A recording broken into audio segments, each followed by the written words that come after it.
عليكم ورحمة الله وبركاته. ازيكم يا حبايب قلبي؟ عاملين ايه؟ يا رب تكونوا كلكم بخير ان شاء الله وبأفضل حال كده وفي صحة جيدة.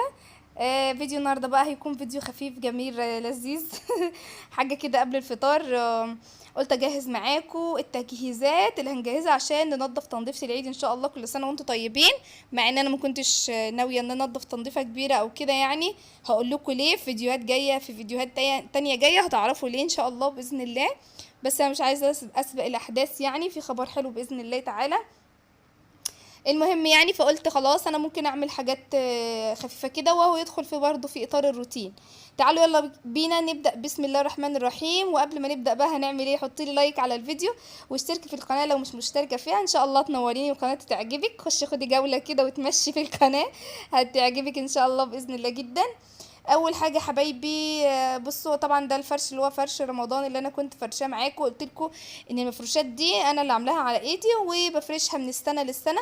يعني بقالها تقريبا عندي 4 أو 5 سنين، والحمد لله كل سنه يعني ايه اخر رمضان كده بشيلها وبغسلها واطبقها واحطها في شنطه وعارفه مكانها فين.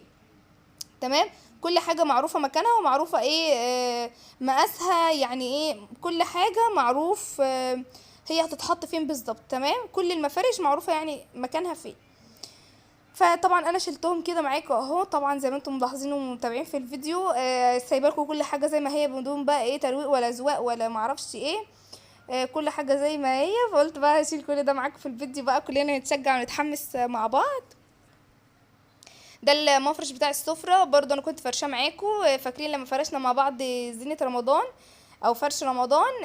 لما قلت لكم انا اخر واحده في مصر تقريبا فرشت شقتها يعني فرش رمضان. ما قعدتش كتير فرشاه بس انا قلت افرح ولادي يعني ونفرح وكده. والله العظيم على قد ما احنا يعني مبسوطين بعيد الفطر على قد ما احنا زعلانين جدا جدا. طبعا شهر رمضان شهر الخير، شهر واحد في السنة بيمشي بسرعة جدا. يعني ربنا يا رب يبلغنا كده رمضان على خير ان شاء الله احنا وانتم، ويتقبل منا يا رب كل الاعمال والصيام. طبعا انا بمناسبة العيد بقى انا جهزت ترمس رفيق الوحدة في العيد مش رفيق الوحدة بقى، رفيق الحظر هنسميه كده. ده الترمس كنت انا بلاه يعني ومجهزاه معاكم في فيديو روتين قبل كده، بس الفيديو ده هينزل قبل الفيديو اللي انا بليت فيه الترمس. تمام. عموما يعني هبقى اسيب لكم اللينك بتاعه في الفيديو ده تحت الفيديو ده، والفيديو التاني هسيب لكم اللينك بتاع الفيديو ده تحت الفيديو التاني. حد فاهم اي حاجة؟ انا المفروض كده كنت نقعاه يعني سايباه من بالليل منقوع في المية. غيرت له المية مرتين وشطفته. وطبعا صفيته ورحت حاطاه في الحله دي اللي هسلقه فيها. ده يا جماعه نص كيلو ترمس على نص كيلو من الحمص. حمص وترمس. الحمص انا بصراحه من عشاق الحمص بموت فيه. طبعا رفعته كده على النار اهو سبته يغلي كده مع نفسه، ما بياخدش غلوتين 3 لان هو اسمه ترمس حلو يعني ما بياخدش ايه غلوه. والمفاجأة بقى بتاعت الفيديو ان النهاردة قررت ان انا ولأول مرة على القناة هفك بقى معاكم المراوح كده حاجة حاجة نعملها. هفك المراوح واغسلها واظبطها. انا بعملها كل فترة. انتوا عارفين بقى ايه يعني الصيف بقى وكده والتراب والجو ده. فبصوا بقى شايفين طبعا المنظر حدث ولا حرج. حطيتهم كده في الطبق ده وفكيت اول حاجة المروحة دي موجودة في الريسبشن يعني على جنب كده. بنحط مثلا دي مع مروحة تانية اللي هي الستاند على جنب برضو. فالاتنين بيبقوا مع بعض لما يكون في عندنا ضيوف او كده والجو بيبقى حر جدا. بصوا بقى بعد ما فكيت المروحة عشان في ناس كتير ما بتعرفش تفكها، يا رب يكون الفيديو كان موضح. جبت الليفه كده، ليفه ايه، جبت الفوطه مبلوله شويه ميه كده وفيها يعني سنه صابون، ورحت ماسحه المروحه من جوه ومن بره والسلك وكله ايه تمام كده. سبتها وخلصتها. ادخل بقى معاكم عندي في المطبخ مروحه. ما تفكروش يعني ان ده بزخ ولا كده، لا والله انا مروحي ايه مطبخي بس حر شويتين 3 4 10. فالمفروض ان احنا كان عندنا المروحه دي انا كنا جايبينها يعني في اوضه الاطفال. فالمهم ما كانتش حلوه لان هي ايه المراوح النوع ده بتبقى عايزه تبقى متوجهه في مكان. فالمهم يعني جبنا مروحه سقف لاوضه الاطفال وقلت له خلاص انا عايزه المروحه دي اركبها ايه في المطبخ لان انا اكتر وقت بقف فيه في المطبخ. وانتوا عارفين بقى يعني الحر والمطبخ ومطبخي اصلا ما فيهوش مكان للتهويه. يعني على منور يعني بمعنى اصح.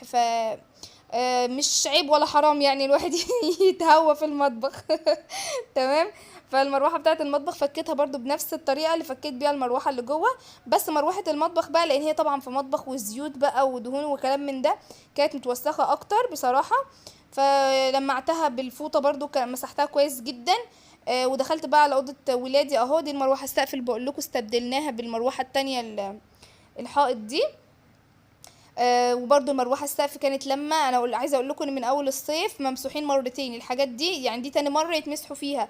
بس الصيف بقى بيلموا تراب بقى، يعني انتوا عارفين. تمام. المروحه السقف سهله جدا طبعا، ما ينفعش افكها لان انا لو فكيتها مستحيل هعرف اركبها ومش هعرف افكها اساسا. بفصل عنها الكهرباء خالص، وبليفه برضو، او ليفه ايه المصره ان هي ليفه، وفوطه برضو كده تكون مبلوله، وجنبي طبق تحت. الطبق اللي تحت ده ان انا بقعد كل شويه انزل كده بغسل الفوطه في الطبق، يكون فيه سنه كلور وشويه صابون عاملين سنه رغاوي مش كتير يعني، وبمسح وبلمع وكده. اتلمعت وبقت زي الفل. وحط لها لايك بقى الحلوه دي. اتبقى بقى معايا ايه الريش بتاعت المراوح. نسيت اوريكم. بصوا في مروحه دلوقتي هفكها. المهم يعني ان في حته سابقه دي فهتيجي دلوقتي. المراوح كده كلها اللي عندي، وكمان اسمهم الفلاتر بتاعت التكييف.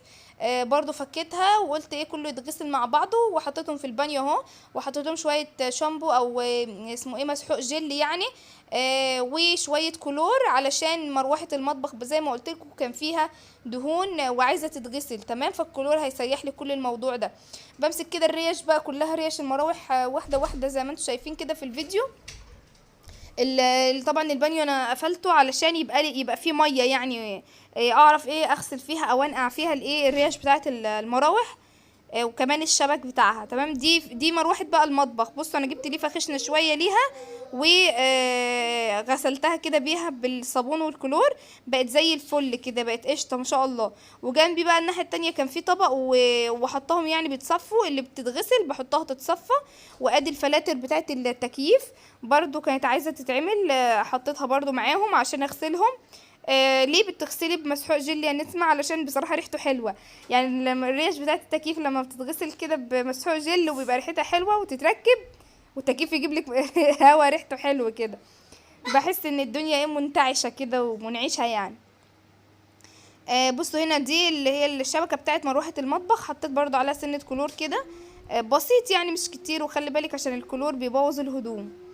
برضو شطفتها وغسلتها وخلصتها. المفروض ان انا كده بقى ايه خلصت جهزت بقى كل الايه المراوح بتاعتي وكله تمام. هركبها معاكم.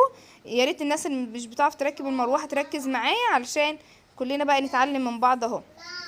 اول حاجه ركبتها هي الايه الريشه بتاعت المروحه. وعايزه اقول لكم الريش دي المسمار اللي بتتركب في الريشه اللي هو ثابت في المروحه اساسا بيبقى فيه مقشوط قشطه كده. القشطه دي بيبقى فيه زيها في الريشه بتاعت المروحه، فبتحاولي توسطنيها بحيث ان القشطه تيجي على القشطه وتدخليها بطريقه مظبوطه يعني. ولازم تتربط كده عكس عكس عقارب الساعه يعني زي ما بيقولوا. اللي هي البتاعه المدوره اللي جوه اللي لونها رمادي دي اللي في وشكوا دي. دي لازم تتربط عكس عقارب الساعه عشان المروحه لما بتلف الناحيه التانية ما تفكهاش. والمروحه دي رخمه شويه بس الحمد لله يعني ركبتها في الاخر. انا عشان كنت متشعلقه وكمان بصور تصوير لوحده توتر يا جماعه والله العظيم بجد. يعني ما تفكروش عشان الواحد واقف في بيته بقى وكلام من ده، لا، ان الواحد يقف يصور وعارف ان هو بيصور بيبقى متوتر وما بيبقاش مش مرتاح يعني. بصوا هنا بقى انا فصلت الكاميرا ورحت مركباها وظبطتها ورحت مشغلها لكم كمان. المروحه دي بقى اللي انا فكيتها ومش عارفه فين الفيديو اللي انا كنت بفك فيه، بس يلا مش مهم لو جه دلوقتي في الفيديو ده هوريه لكم يعني. دي برضو مروحه ستاند اللي هي عمود يعني، اللي هي بتطول وبتقصر على حسب المستوى اللي انت عايزاه. دي بقى بتتفك بمفك صليبه، وبتتربط برضو او بتتركب برضو بمفك صليبه، لان فيها مسمار كده اهو. ده السير بتاعها اهو. بركب في الجزء الاولاني وبعدين بروح جايبه كده المفك اهو واروح رابطه عليه بالمسمار. المهم ان السير ده فيه مكانين او مجرتين، مجرى للشبكه الاولانيه اللي هي المتحركه، ومجرى للشبكه التانية اللي هي الثابته. خلصت كده المراوح اللي في البيت كلها وغسلت غسلت كمان فلاتر التكييف وتمام التمام. وكنا خلاص قربنا على المغرب، فالنهارده بقى قلت هقضيها معاهم كده اكل خفيف. بصراحه زهقنا من الطبخ وبقى والرز بقى والحاجات دي والمكرونات والكلام من ده، قلت خلاص هطلع بانيه. هحمر بانيه وبطاطس محمره واعمل لهم سمبوسك بالجبنه وسمبوسك باللحمه وكاتشب بقى ومايونيز وترشي بقى وطماطم مخلله والكلام من ده، وهناكل بالعيش. بصراحه كلنا اتفقنا على الاكله دي، هم قالوا ماشي يا ريت وكده. ومحبتش بقى اصور لكم بقى الاكل والكلام ده، لان الفيديو بتاع النهارده مش هتكلم فيه عن اكل. وكده اكون خلصت معاكم الفيديو يا حبايبي يا حلوين. يا رب الفيديو يكون عجبكم وتكونوا استفدتوا منه وتشجعتوا كده. ويلا قوموا بسرعه، لما فكتش مروحه تلحق تفكها، مش هتاخد 5 دقايق في الحر ده. في الحر ده عشان تجيب لنا هوا رطب كده ومنعش، بدل التكييف. هنا بقى كنت خلاص بحط السمبوسك عشان احمرها اهي، وتقريبا كمان كنت بقلبها ولا ايه، او بقلبها يعني. بس كده خلاص، يا رب الفيديو بتاع النهارده يكون عجبكم. اشوفكم في فيديو جديد، وحطوا لايك على الفيديو. باي باي.